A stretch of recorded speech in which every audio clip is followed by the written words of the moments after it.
Et alors, les questions qui se posent aujourd'hui et qu'ont mis en lumière notamment un rapport de la Cour des comptes en octobre 2009,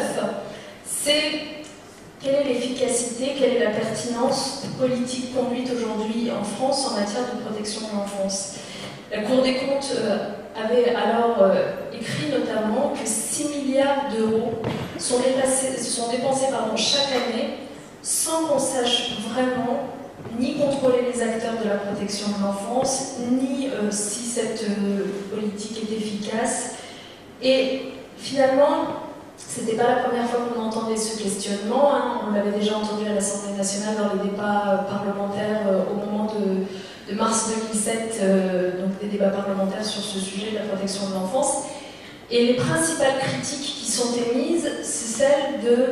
du fait qu'il y a des véritables ruptures dans la prise en charge des enfants, qu'on ne prend pas suffisamment en compte en France les enfants en danger, qu'il y a des délais beaucoup trop longs et des manques de pertinence dans les réponses apportées. Et alors en 2007, quand les débats parlementaires avaient mis en lumière tout cela, le législateur du moment avait finalement décidé de miser sur le renfort de la prévention par la mise en place de nouveaux dispositifs avec les mesures éducatives à domicile que j'évoquais tout à l'heure. Donc c'était nouveau, c'est-à-dire que désormais les agents se déplacent à domicile pour vérifier la situation des familles et des enfants,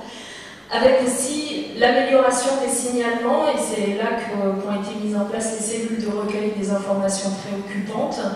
avec enfin la diversification des modes de prise en charge pour mieux répondre à la singularité des situations. Et puis, dernière chose, mais j'y reviendrai tout à l'heure, avec aussi, donc toujours en 2007, la création d'un fonds de protection de l'enfance pour financer tout ce que je viens de dire.